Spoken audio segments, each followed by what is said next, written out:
Welcome to the program. Susan Reynolds and Christine Jasper join us to discuss homeschooling. Take a look. One of the big myths out there about homeschoolers is they're not socialized. Oh dear. And it couldn't be farther from the truth. They've got tons of friends and they meet them in all kinds of different places, the field trips, and now it's multi-age because they are meeting families. Mm-hmm. And so I think they're really interacting with those children of all ages. One of the things that we see when students get to a certain level of math, maybe the parent educator doesn't feel confident. That would be my blind spot. No, it's not a blind spot, it's a weakness. Right, when you get to up in levels beyond algebra, a lot of parents need some support there. Mm-hmm. So they have an option of taking an online class, a virtual class, or enrolling their student, or learning alongside their student. Careers in homeschooling when we return. Funding for your career is provided by Miller Media Group. Education for life.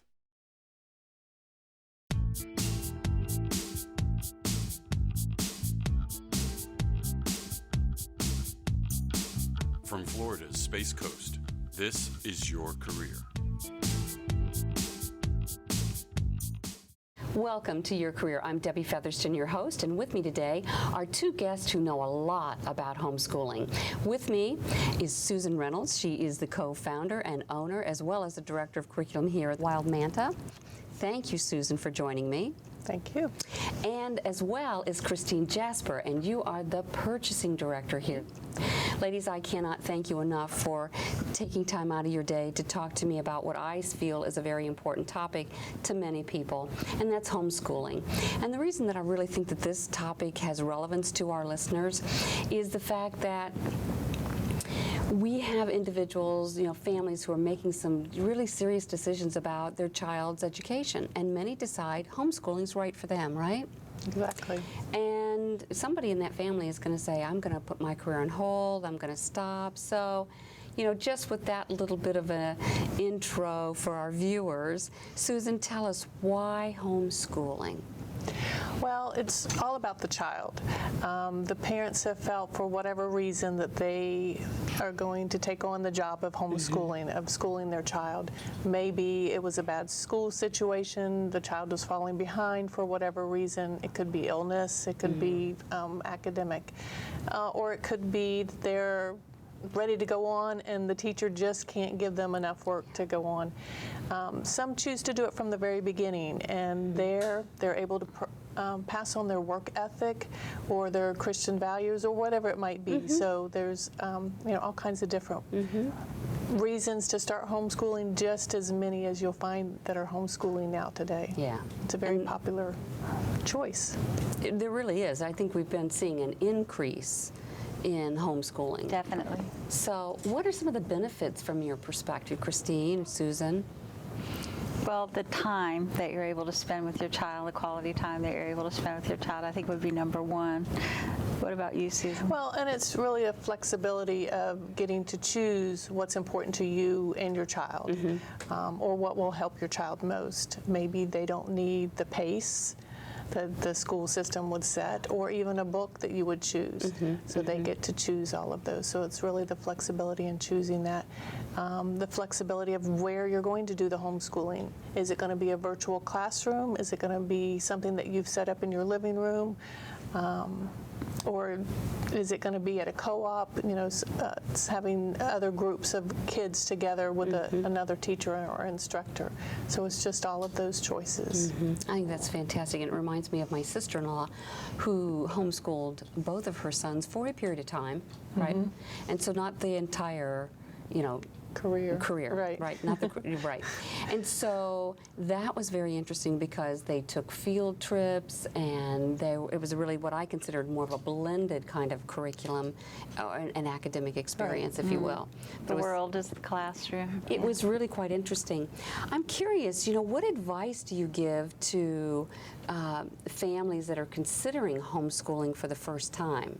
Well, realizing that you've now got to become not only the parent, but the teacher, principal, and guidance counselor, and taking all that into perspective, and then kind of letting the child know that, this is a different role, and it's not just going to be maybe the same routine that you've had after school. I'm not just here to give you snacks and go over your homework. I'm assigning the work and doing that with you. So just establishing that ongoing. Other thoughts, Christine, on that subject? I think Susan does a workshop here called Homeschool 101, where she walks parents through what legally must be done in the state of Florida in order to homeschool your child, any forms that need to be filled out and turned in, and preparatory things for homeschool. But I think that a lot of their questions revolve around curriculum. What type of curriculum? How do I do this? Where do I start? Yeah.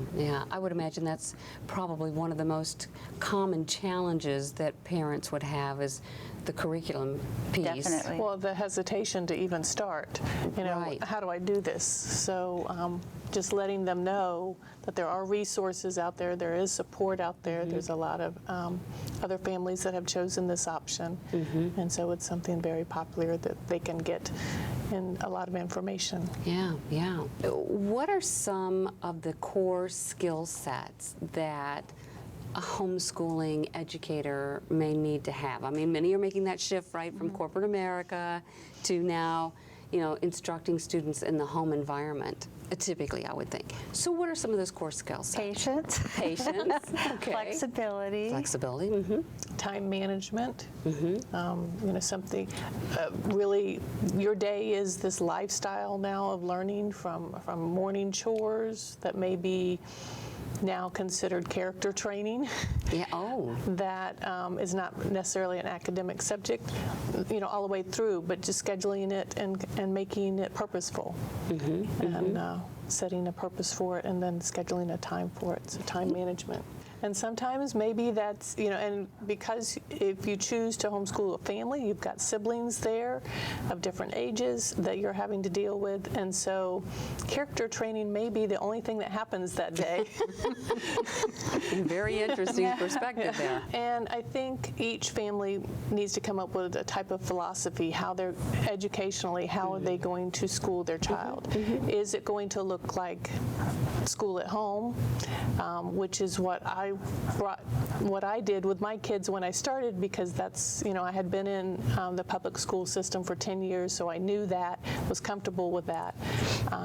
Didn't necessarily fit, my kids, or what we were really trying to do was break away from that, do something different.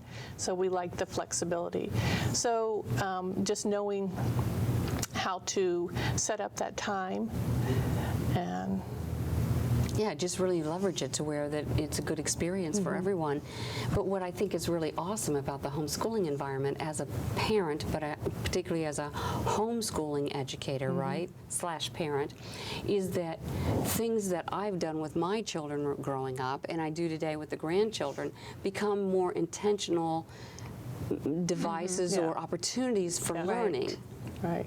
And that's something I think today, like when I'm playing games with the grandchildren, that if I know somebody's weak in reading or spelling or math, we play games, and that's a way to build them. But, being a homeschooler, which I was not, that would have been really an aha moment for me. Right, and there are times that happens in a classroom, but like you said, I like the word intentional. You can do that intentionally with your child because you're working with them almost as a tutor would one-on-one, and you see that weakness and you can address it right away. Yeah. I want to take a step back just a little bit and just reflect on the situation where you have a new family that's made a decision, right, or they're in this process of trying to make a decision about, right, and generally we've got dual career couples, and so somebody is, as part of this decision, going to pull back, put their career on hold, right, but they may be thinking that down the road, don't know what that looks like, 5 years, 10 years, whatever timeline, that they're going to return to their profession.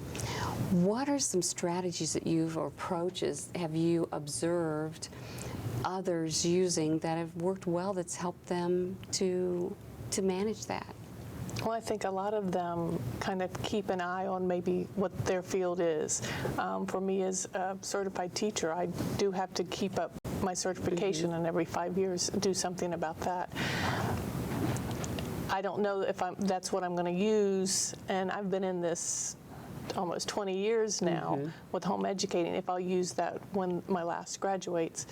But I've been able to use it now during homeschooling with portfolio evaluations and offering to administrate some standardized testing, which are two of the options that homeschoolers can use to yearly get an evaluation. And part of the documentation process with the state of Florida, right? Right. Okay. So, and I think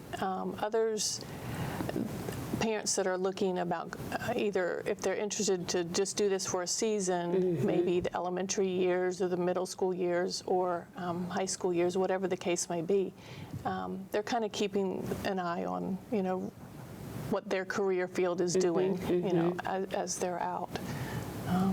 Yeah, that's a good point. I would think that some of them may be taking online classes, or they may be actively involved, or at least participating in some Online classes, and they may be teaching a course. Ah, okay. Maybe they're a musician. Okay. And they have a group of homeschool students that are learning the guitar, or maybe they're a chemist, and they share their love of chemistry by teaching high school chemistry to their homeschool students. So they're keeping their skills up and doing what they love to do. Because they're going to have to read to maintain currency or just application of some of those skill sets. Yeah, I can think of others that may be, participating in professional association meetings periodically, or talking to former peers, just to get a sense of what are the current skill sets that are required? What are some of the trends? What are the skill sets? Where's the gap? Yeah. So as they get closer and closer and closer to that time period that they want to return it. The reason that comes up to me as a really major one, I look at this whole transition from going from corporate America to becoming a home educator as a career transition. Right. And thus the relevance for our viewers, not only to become, this is a new career for them as a homeschooling educator. Well, let's move along here a little bit and look at, what are some of the common challenges that some family may encounter as they're getting started with homeschooling? One of the things that we see when students get to a certain level of math, maybe the parent educator doesn't feel confident. That would be my blind spot. No, it's not a blind spot. It's a weakness. Right. When you get to up in levels beyond algebra, a lot of parents need some support there. So they have an option of taking an online class, a virtual class, or enrolling their student, or learning alongside their student with whatever it is. Chemistry, they may want to take a chemistry class if that wasn't a strength for a parent. So I think that's a challenge if they don't feel confident in what they learned at that age in that topic, then relaying that information. There is plenty of support available for parents to do it as a group or to enroll in an online course. Yeah. So in some ways, it could be going back to that issue of curriculum that we were talking about a little earlier. Just knowing where to start. You know, do I start my child on 4th grade skills if they're at that age, or do I back off where? And a lot of the curriculum that we found have online placement tests. So they want you to be in the right place when you buy their book.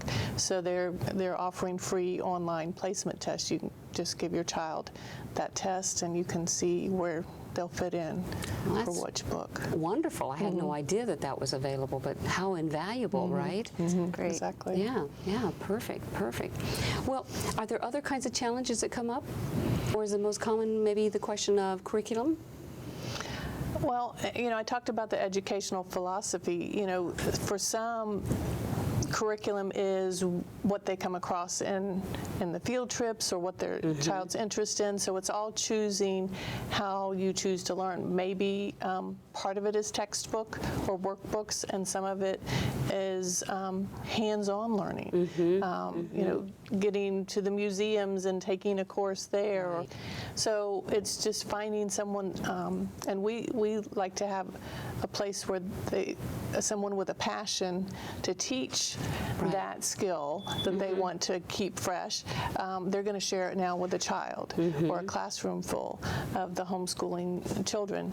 So, just finding those places to plug in. Yeah, absolutely. Well, that's invaluable. Well, we've got some curriculum in front of us, and that's one of the things I think about. If I were going into homeschooling, it would be, I'm very well organized, I'm structured, I bring that with me from my corporate environment, right? That's just part of how I'm built.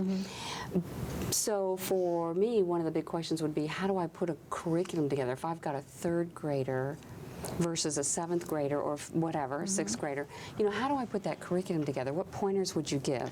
Well, one of the things that you learn about your child fairly soon when you're working with them is they may or may not have the same learning style that you have.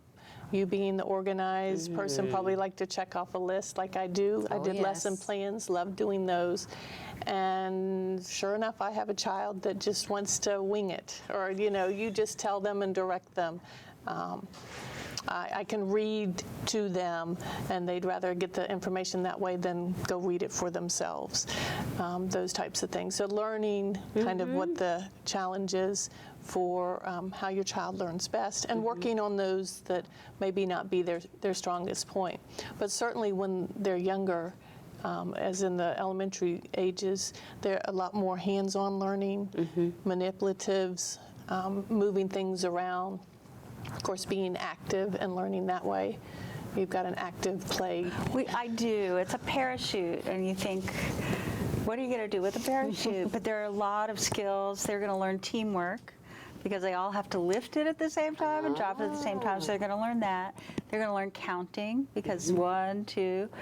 There are colored balls that you can put in the middle of your parachute, and you can count them, and you can learn about gravity, and you can talk about the colors. So there's a lot of language skills. So you're outdoors, you're getting some exercise, and all those skills are coming into play. Right. So if you look at a parachute as a parachute, I don't know, that's not much, but there's a whole lot that you can do with it, and there will be laughter. They won't know that they're learning. This is one of those. And siblings will take part in that. I mean, it's not just, you've got the whole family involved in that. Yeah, I could see that. I'd see it as a team building kind of initiative, and how you get along and interact with others, and like you said, the communication and language, all of problem that. solving to, hey, get away.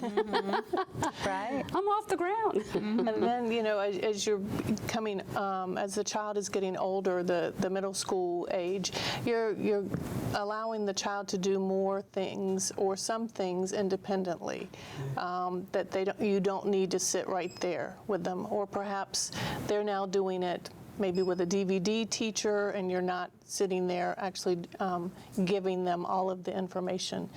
And then as they move to high schoolers, you're a really big transition from being the teacher to a facilitator.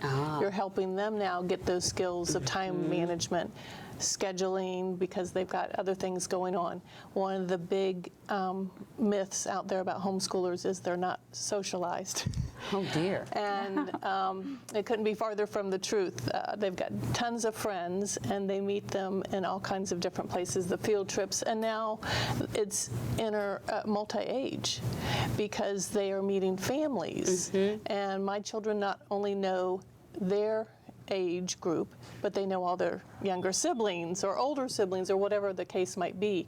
And so I think they're really interacting with those children of all ages when they go on a field trip or wherever it might be. And we get, a couple of families together, get a group discount, and still able to take them to the theater and museums and other things like that. That's pretty cool.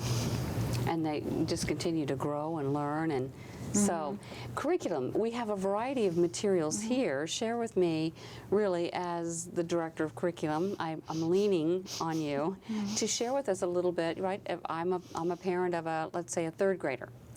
What might you recommend? Well, we don't have everything available right here on the table, but there is a lot out there. The resources are endless. the parent can come up with some things, just as you do, taking a game off the shelf and making it into a learning game. Okay. But also, as far as the books, getting to some of the books, there's all kinds of different books out there. This is a very unique math book. If you were to look at it, it doesn't have just rows and rows of numbers and problems to do. It's actually a narrative of a boy's life. And so this starts with the elementary and actually goes all the way through statistics and college calculus, and again, doing the same type of thing. Fred comes across things in his life that he applies math. If he's changing a bicycle tire and needs a certain size wrench and needs to know equivalent fractions because he has one size wrench and wants to know if it's the same as whatever he has on his bicycle, that's all explained in there. If he's planting a victory garden, the kids learn a little bit about what that actually was, and then how he can multiply and space out, what he has for vegetables and how much volume of soil he needs, and it's all done as part of this narrative. So that's for a child that learns that way, may not learn in a black and white environment. Right. Well, what I like about it is that it's applying it to some real world issues. It's real world applied math. Real world. No abstract. Yeah, absolutely. The other thing that I like about it is the fact it will introduce them to some different activities that it may have implication for different careers, in the future. So, right? Right. Yes. Fred is a 6-year-old. Five. Five as he goes through the book. He stays 5 through college, by the way. But Fred Goss actually was a mathematician, and the writer of these books would tell his daughter stories about Fred on the way to school, and from teaching his high school math class. And so one day she said to him, "Will you write it down in a book?" So the rest is history. He has the whole series, but it's all, at the end of the day, the child cannot say to you, "I'll never use this." This is math that they will use in their lives. So yeah, it's great. Wow. Go ahead. So, there's, all the subjects are covered. Certainly, workbooks for math and are available, but there's the same thing for the things for writing or reading. Of course, the library is a great resource for that as well. There's some faith-based science that's out there. This can be used. This one is actually a unique product in that it's multi-age. So, with your family, interesting. You can have them all listen to the material each day as a household items experiment, and then they've got questions leveled for each grade that you may have. That's impressive. Brilliant. That it would be. I've never heard of a book like that. These are new. That's great. So. And I see you have a book on entrepreneurship. Yes. So really, homeschooling affords the time because although it's a lifestyle of learning, the academics are just the tip of the iceberg and really don't take that long because we're no longer taking attendance, standing in line for lunches and those types of things because we're incorporating that into our day. So you can see what the children are interested in and see maybe a business application for that. So homeschooling with entrepreneurism is something that we promote a lot here. Having our own really family. Big on right. You do. You have your family business and everybody's involved.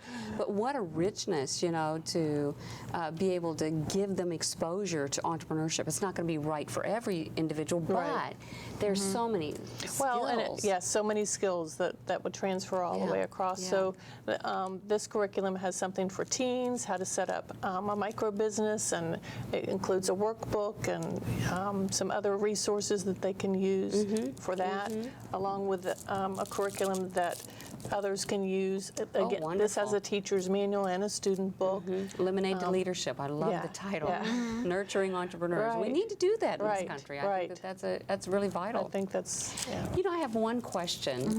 We've got about 3 minutes or so before we wrap, and that really is near and dear to my heart, and I think is really important to anyone that's considering homeschooling, and that is, what are the critical steps that you see that a student should take in preparing for their career planning? exploring that option. whether it be through, all three of my teenagers have used dual enrollment.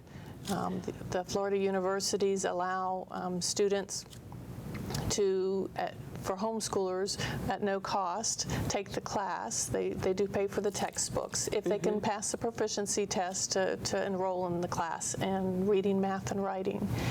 And after that, they kind of explore.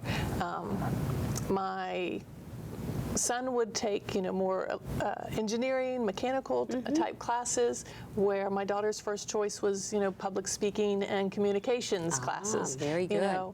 And so, and I knew that about them. I knew those were going to be different choices. And, but through that, they've been able to explore, well, what, that big field of engineering, how can we make that smaller? Right. Looking That's at, really broad. looking at circuit fundamentals. Sure. Okay, looking at electrical engineering. Take that class, maybe that's not quite right. Take that early childhood class because you love kids, and my oldest daughter was offering dance classes for years. And but the early education was not quite the right fit. Right. But she's now looking at counseling and psychology. So just having that Neat. time to kind of explore during that dual enrollment, and the entrepreneur, setting up a business or classes, doing those types of things. Yeah, they get some practical hands-on experience that Yes. really gives them, I think, a little bit of an advantage. And homeschoolers not only are dealing with siblings and families, but they're also dealing more with adults. Yeah. Because the other kids are in school. That's So true. if they go to the library, they're not in a library, with other kids. They're talking and meeting with the librarian. So they're asking them the questions. So it just gives them, and we encourage that, some opportunities to talk with adults Right. about things. I know when my daughter first started doing her dance classes, she was the one who could tell the parents what they needed for costumes, when rehearsal was, Right. and when it was not going to be. I also had her schedule the rooms with whoever the administrator of the building before we had this place for her to do it. That's fantastic. So made it a responsibility for her to do. Yeah.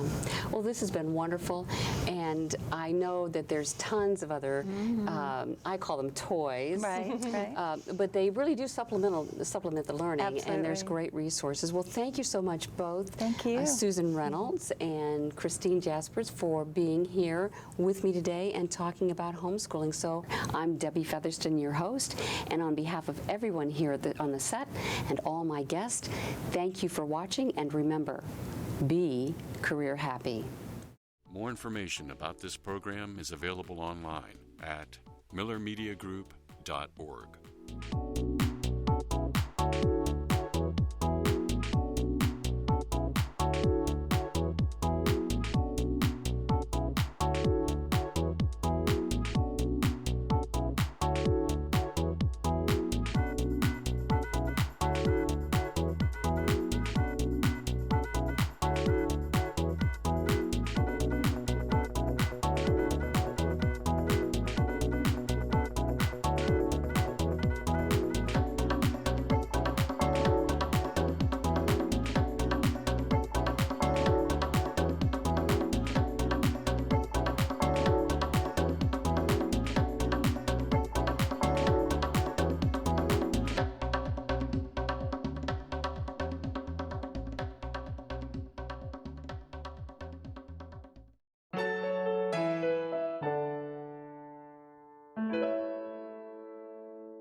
Funding for your career is provided by Miller Media Group. Education for life.